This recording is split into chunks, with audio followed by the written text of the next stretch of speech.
Ya Rabbana, Rabbana, Rabbana, ya Rabbana, Rabbana, Rabbana, ya Rabbana, Rabbana, Rabbana, ya Rabbana, Rabbana, Rabbana. A'udzubillahi minasyaitonirrajim. Bismillahirrahmanirrahim. Assalamualaikum warahmatullahi wabarakatuh. Alhamdulillahi wahdah, wassalatu wassalamu ala rasulillah. Saudara-saudaraku sarung dakwah channel rahimakumullah, kali ini kita akan membahas kisah tentang Nabi Musa alaihissalam yang ingin melihat Allah. Kisah berikut ini memang benar-benar nyata dan terjadi, karena Allah Subhanahu wa Ta'ala sendirilah yang mengabarkan kepada kita melalui Al-Quran. Simak terus video ini untuk mengetahui selengkapnya. Namun sebelum lanjut, jangan lupa klik like, bagikan video ini sebagai sarana dakwah bagi orang lain, dan jangan lupa tekan subscribe untuk mendapatkan video-video terbaru dari Sarung Dakwah Channel. Jazakumullahu khairan. Terima kasih. Kisahnya, pada suatu ketika Nabi Musa alaihissalam telah memenuhi panggilan Allah Subhanahu wa Ta'ala. Beliau naik ke Gunung Sinai atau Tur Sina setelah beliau menyempurnakan 40 malam yang diisi dengan puasa dan beribadah sendirian di atas gunung itu. Allah Subhanahu wa Ta'ala pun berfirman dan menurunkan Taurat kepada beliau. Kemudian Nabi Musa alaihissalam pun sangat rindu untuk melihat wajah sang kekasih yang telah berkata-kata kepadanya, wajah Robnya. Dan tatkala Musa datang menurut waktu yang telah kami tentukan, dan telah berfirman Robnya kepadanya, berkatalah ia, ya Rob, perlihatkanlah dirimu kepadaku, agar aku dapat memandang engkau. Berkatalah Allah, engkau sekali-kali tidak akan mampu melihatku, tetapi arahkanlah pandangan engkau ke gunung itu.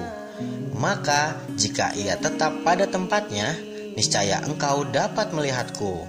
Setelah mendengar permintaan Nabi Musa alaihissalam itu, kemudian Allah Subhanahu wa Ta'ala berfirman, wahai putra Imron, sesungguhnya tidak akan ada yang sanggup untuk melihatku. Kemudian ia mampu untuk tetap hidup. Nabi Musa alaihissalam berkata, ya Robbi, tidak ada suatu apapun yang menyekutuimu. Sesungguhnya melihatmu dan kemudian mati itu lebih aku sukai daripada aku terus hidup tanpa melihatmu. Ya Robbi, sempurnakanlah nikmat, anugerah dan hikmatmu kepadaku dengan mengabulkan permohonanku ini. Setelah itu aku rela mati. Ibnu Abbas radhiyallahu anhu, sahabat Rasulullah Shallallahu alaihi wasallam, meriwayatkan bahwa ketika Allah Subhanahu wa Ta'ala mengetahui Nabi Musa alaihissalam ingin dikabulkan, maka berfirman Allah, pergilah engkau dan lihatlah batu di atas puncak gunung itu. Duduklah engkau di atas batu itu, kemudian aku akan menurunkan bala tentaraku kepadamu. Dan ketika telah sampai di puncak batu tersebut, maka Allah pun menurunkan bala tentaranya, para malaikat hingga langit ketujuh untuk menampakkan diri kepadanya. Diperintahkan para malaikat penghuni langit untuk menampakkan diri di hadapan Nabi Musa alaihissalam, sambil mengeraskan suara tasbih, tahlil mereka bagaikan suara petir yang menyambar-nyambar. Kemudian para malaikat penghuni langit kedua diperintahkan menampakkan diri. Dengan warna dan bentuk yang beraneka ragam, mereka bersayap dan memiliki raut muka, di antaranya ada yang berbentuk seperti singa. Berlalu di hadapan Nabi Musa sambil mengeraskan suara-suara tasbihnya.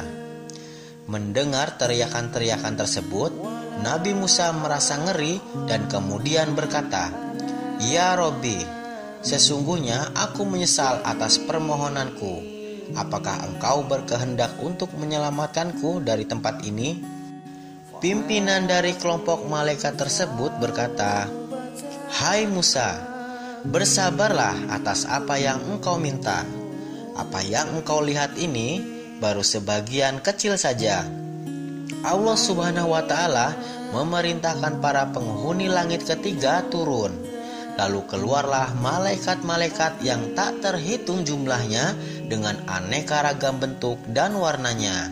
Ada yang seperti api yang menjilat-jilat. Mereka memakaikan tasbih, tahlil dengan suara hiruk-pikuk menggelegar.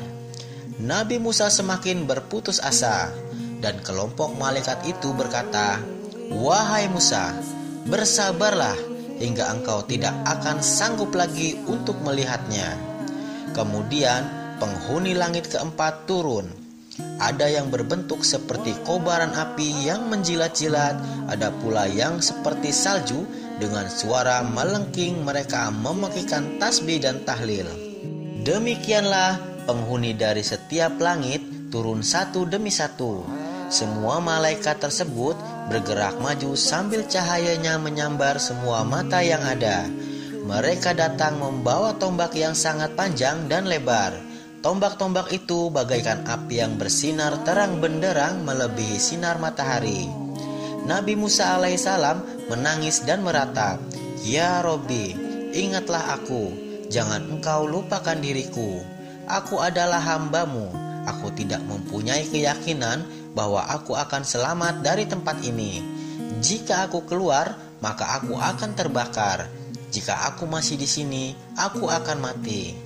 Ketua para malaikat itu pun berkata, "Nyaris dirimu dipenuhi ketakutan dan nyaris hatimu terlepas, wahai Musa. Tempat yang engkau gunakan untuk duduk adalah tempat yang akan engkau pergunakan untuk melihat Rabb-Mu." Kemudian turunlah malaikat Jibril alaihissalam, Mikail alaihissalam, dan Israfil alaihissalam beserta seluruh malaikat penghuni langit ketujuh, termasuk pemikul Ar-Arsy dan Al-Kursi. Mereka secara bersama-sama menghadap kepada Nabi Musa alaihissalam sambil berkata, "Wahai orang yang terus-menerus salah, apa yang menyebabkanmu naik ke atas bukit ini? Mengapa engkau memberanikan diri meminta Rabb-Mu untuk dapat melihatnya?" Nabi Musa alaihissalam gemetar hingga kedua lututnya seakan-akan luruh dari persendian. Ketika Allah Subhanahu wa Ta'ala melihat itu, maka ditampakkanlah tiang-tiang penyangga Al-Arsy. Lalu Nabi Musa alaihissalam bersandar pada salah satu tiang tersebut hingga hatinya tenang. Malaikat Israfil berkata, "Hai Musa, demi Allah, kami ini sekalipun pemimpin para malaikat, sejak kami diciptakan, kami tidak berani mengangkat pandangan mata kami ke arah Al-Arsy. Karena kami sangat khawatir dan sangat takut kepada Rob. Mengapa engkau berani melakukan ini, wahai hamba yang lemah?" Setelah hatinya tenang, Nabi Musa alaihissalam menjawab, "Wahai Israfil, aku hanya ingin mengetahui akan keagungan wajah Robku yang selama ini aku belum pernah melihatnya."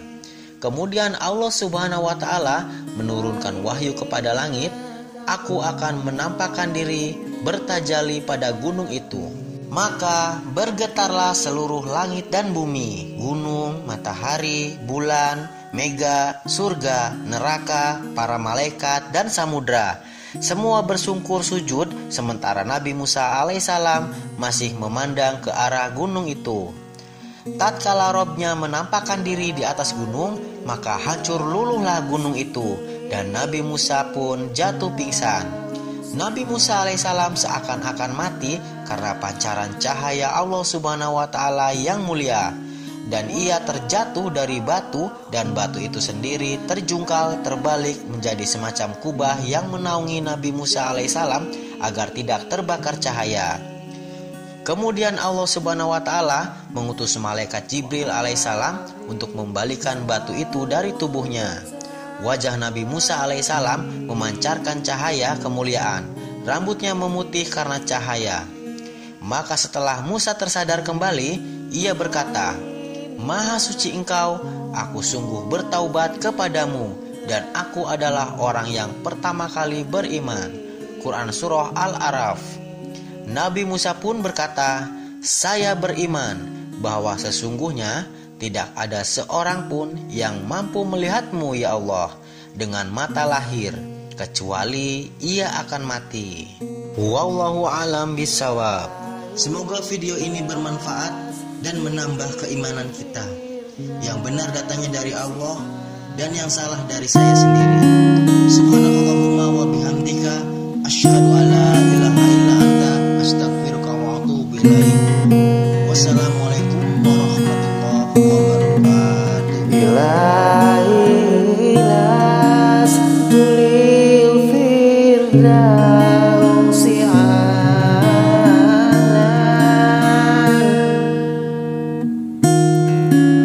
wala akhwan alan nari jahimi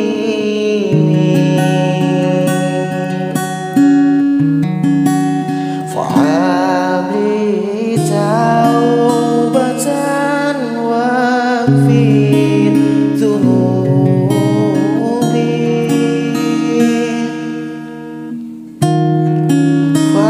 فإنك غافر ذنبي